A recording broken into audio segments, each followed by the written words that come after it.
មកតានេះមកកាន់លោកទេមនោរមវិញខ្ញុំនឹងចាក់សារសម្លេងមួយរបស់លោកហ៊ុនសែនដែលគាត់និយាយថាអំពីគាត់និយាយអំពីសំណាញ់មេឃខ្ញុំនឹងចាក់ឥឡូវនេះខ្ញុំសំទោសខ្ញុំសូមរកបន្តិចចូលខមមិនមកខ្ញុំដើម្បីការវឹកហាត់ខ្ញុំអូសឲ្យដល់ទីតាំង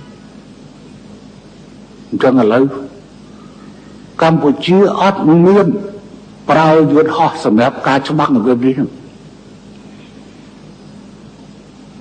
ប៉ុន្តែកម្ពុជាមានសំណាញ់មេឃប៉ុន្តែពួកអាល្ងងមួយចំនួនវាអត់ស្គាល់សំណាញ់មេឃស្អីទេវាថាស្អីធ្វើសំណាញ់មេឃក្របទៅពីក្រោម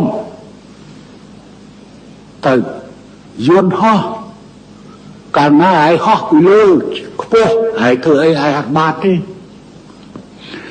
ប៉ុន្តែចង់ធ្វើអីឯងត្រូវតែដាំក្បាលចុះពេលដែលដាំក្បាលចុះអានឹងទៅពីខាងក្រោមរាប់ពាន់រាប់ម៉ឺនគ្រាប់រាប់សែនគ្រាប់ងាយអីមិនទៅខ្លះអញ្ចឹងបានសង្គ្រាមទោដែនអត់ដែលប្រើយន្តហោះមកវាយទេបាទនេះជាសម្ដីលោកហ៊ុនសែនប៉ុន្តែចុងក្រោយនេះនៅក្នុងវីដេអូ2 3ចុងក្រោយនេះយើងឃើញច្បាស់ហើយថាថៃបានប្រើយន្តហោះ F16 ទម្លាក់គ្រាប់បែកគ្រប់សឹងតែគ្រប់ទីតាំងមកលើប្រទេសកម្ពុជានៅតាមដងព្រំប្រទល់ដែនទម្លាក់គ្រាប់បែកនៅលើស្រុកវាវែងកាស៊ីណូស្រុកវាវែងខេត្តពោធិ៍សាត់ទម្លាក់គ្រាប់បែកទៅលើប្រាសាទព្រះវិហារជាដើមសួរថាសំណាញ់មេឃនោះពេលនេះនៅទីណាយន្តហោះចម្បាំងដែលថៃប្រើរយៈពេល6ថ្ងៃនេះគឺច្រើនគ្រឿងហើយទម្លាក់មកជាច្រើនគ្រាប់សួរថាតើសំណាញ់មេឃលោកហ៊ុនសែននិយាយនោះនៅទីណាហើយមកដល់បច្ចុប្បន្នយើងឃើញថាប្រទេសកម្ពុជាប្រើប្រាស់តែកាំភ្លើងមួយគេហៅ BM21 បាញ់តបទៅប្រទេសថៃវិញហើយនឹងកងទ័ពខ្មែរប្រើកាំភ្លើង AK ស្វ័យបត់ដែលសល់ពីចំនួនសូវៀតសភាវុធបច្ចុប្បន្នអត់មានសភាវុធទំនើបទៅតតាំងជាមួយគេយើងឃើញថាតែហ៊ាននៅពាក់ស្បែកជើងផ្ទាត់ទៅធ្វើសង្គ្រាមជាមួយគេអត់មានអាវក្រោះអត់មានអីត្រឹមត្រូវសំណួរទៅកាន់លោកទេមនោរមថាតើហេតុអ្វីបានជាហ៊ុនសែនដឹកនាំប្រទេស40ឆ្នាំមកហើយអត់មានសភាវុធឲ្យកងទ័ពត្រឹមត្រូវអត់មានសភាវុធដើម្បីការពារប្រទេសឲ្យបានត្រឹមត្រូវអត់មានកញ្ជ្រួចការពារប្រទេសកញ្ជ្រួចដេញយន្តហោះការពារប្រទេសដោយប្រទេសផ្សេងទៀតមូលហេតុអ្វីលោកទេមនោរមបាទជាសំណួរដែលខ្ញុំសន្យាថាព្យាយាមថានឹងឆ្លើយជូនបងប្អូនជាបរិបទថាមូលហេតុអីបានជាប្រទេសកម្ពុជាយើងមិនមានយន្តហោះចម្បាំងបងប្អូនគិតមើលប្រទេសជិតខាងដែលគេនៅជុំវិញយើងគេសិតតែមានយន្តហោះចម្បាំងហើយប្រទេសខ្មែរយើងសូម្បីតែយន្តហោះចម្បាំងមួយគ្រាប់ក៏មិនមានដែរខ្ញុំបានព័ត៌មានមួយចំនួនដែលគេខ្សឹបប្រាប់ថាបងសាក់គិតមើល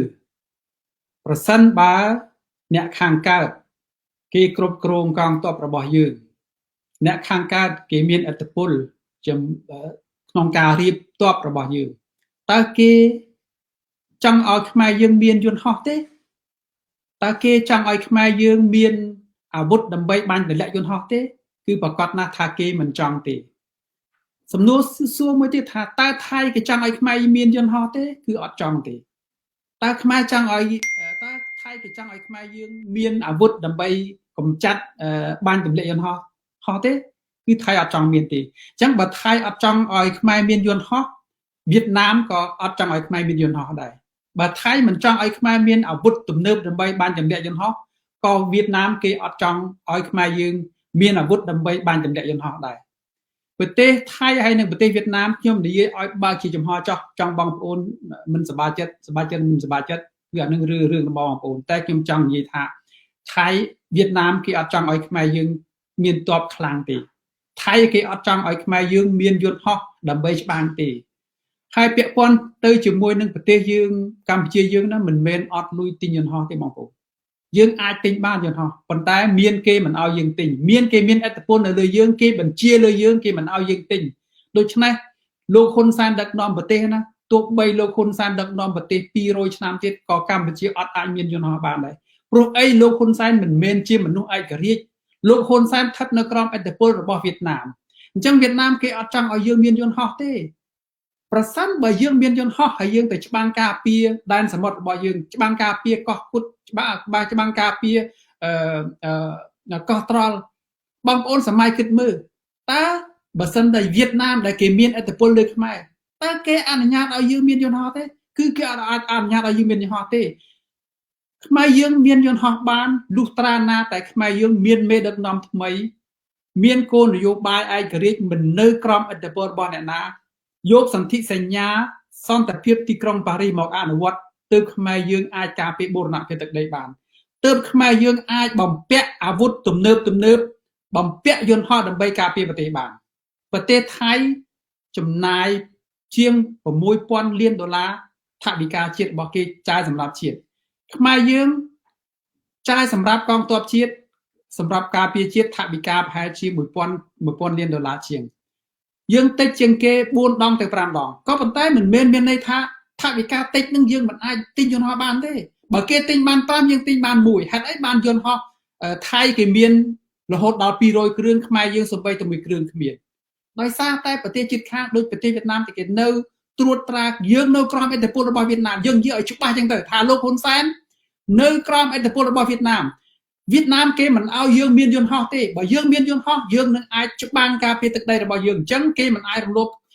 ឈ្លានពានទឹកដីរបស់យើងបានអញ្ចឹងដូច្នេះហើយថាវៀតណាមគេមិនអនុញ្ញាតឲ្យខ្មែរយើងមានយន្តហោះទេបងប្អូនគិតមើលតែចំណុចមួយដឹងហើយកុំថាឡើយដល់យន្តហោះសូម្បីតែ drone ណា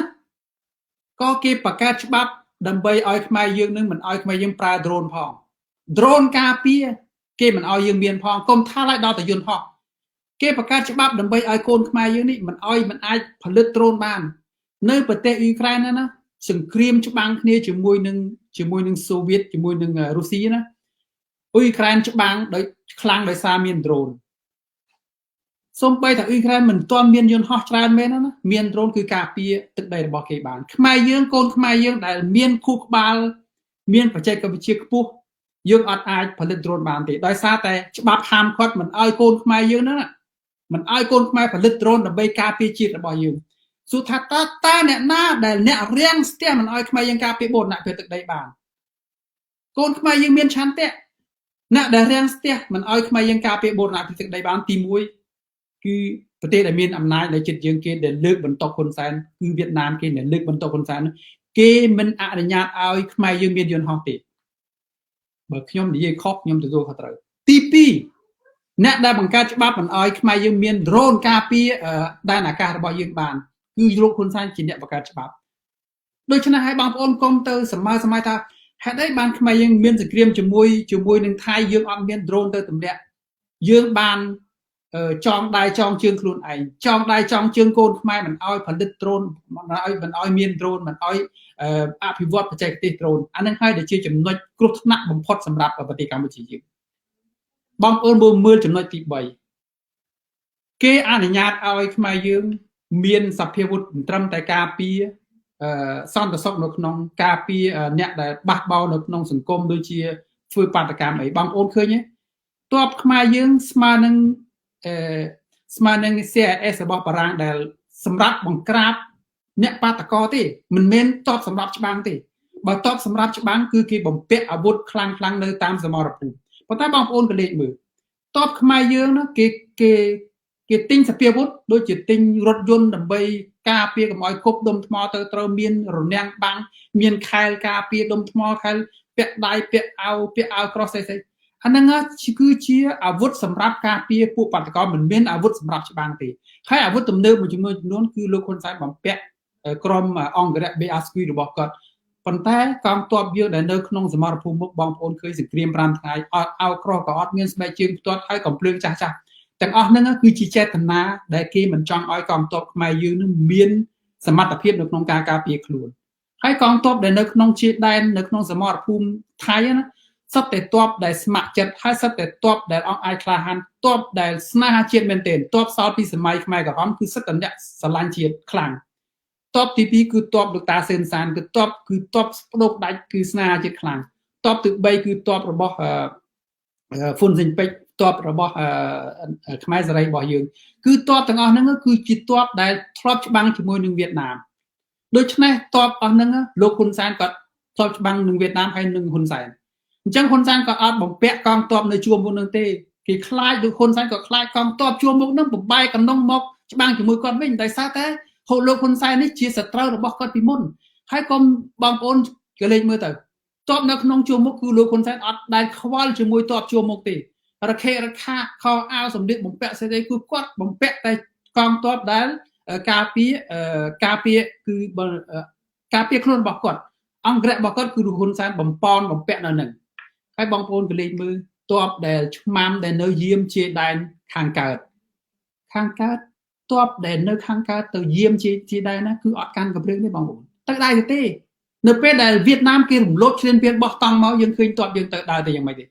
ទ័ពយើងដើរអត់សំបីតែដំបងមិនមានកាន់ផង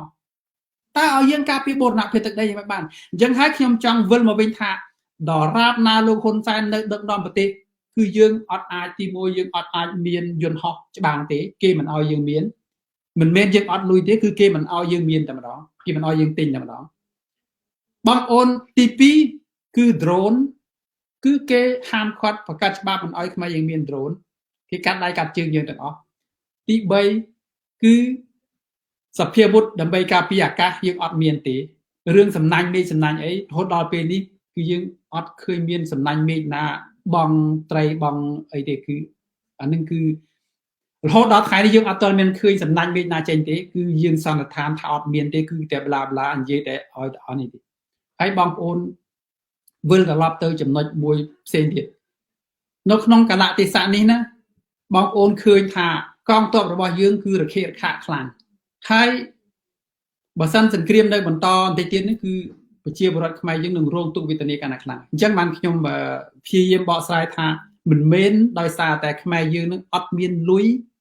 ទៅធ្វើសង្គ្រាមទៅទិញយន្តហោះទេគឺដោយសារតែមានរឿងផ្សេងដែលនៅពីក្រោយដែលគេហាមឃាត់ឲ្យខ្មែរគេមិនចង់ឲ្យខ្មែរយើងខ្លាំងគេចង់ឲ្យខ្មែរយើងសោយហើយសង្គ្រាមរវាងខ្មែរហើយនិងវៀតណាមខ្មែរនិងថៃហ្នឹងអ្នកដែលទទួលចំណេញជាងគេគឺវៀតណាមសេដ្ឋកិច្ចដែលខ្មែរដែលយើងមិនបានដោះដូរជាមួយវៀតណាមដោះដូរជាមួយខាងថៃគឺយើងដោះដូរទៅខាងវៀតណាមហើយផ្នែកខាងសេដ្ឋកិច្ចផ្សេងទៀតដែលអ្នកវិនិយោគទុនដែលគេចង់មកវិនិយោគទុននៅស្រុកខ្មែរយើងគេមិនអាចមកបានដោយសារមានសង្គ្រាមគេចង់វិនិយោគទុននៅថៃគេមិនអាចមកបានមកធ្វើបានដោយសារមានសង្គ្រាមអញ្ចឹងអ្នកវិនិយោគទុនត្រូវធ្វើវិនិយោគទុននៅក្នុងប្រទេសវៀតណាមហើយសេដ្ឋកិច្ចវៀតណាមចំណេញពីសង្គ្រាមនេះច្រើនណាស់អញ្ចឹងវៀតណាមគេអត់ចង់ឲ្យខ្មែរយើងខ្លាំងទេគេចង់ឲ្យខ្មែរយើងខ្សោយដើម្បីងាយស្រួលនៅក្នុងការរំលោភឈ្លានពានយកទឹកដីរបស់យើងខាងថៃដូចគ្នាគេមិនចង់ឲ្យខ្មែរយើងខ្លាំងទេអញ្ចឹងអ្នកទាំងពីរអ្នកហ្នឹងគ្រាន់តែសង្គ្រាម5ថ្ងៃភ្លាមយើងឃើញមេតបថៃទាំងពីរទៅចាប់ដៃគ្នាដើម្បីអីគឺដើម្បីគេសហការគ្នាដើម្បីចែកទឹកដីខ្មែរគឺដើម្បីធ្វើឲ្យខ្មែរខ្សោយអញ្ចឹងដល់រាបណាមានលោកហ៊ុនសែនដឹកនាំប្រទេសមិនមានលក្ខណៈជាឯករាជ្យយើងអត់មានសមត្ថភាពនៅ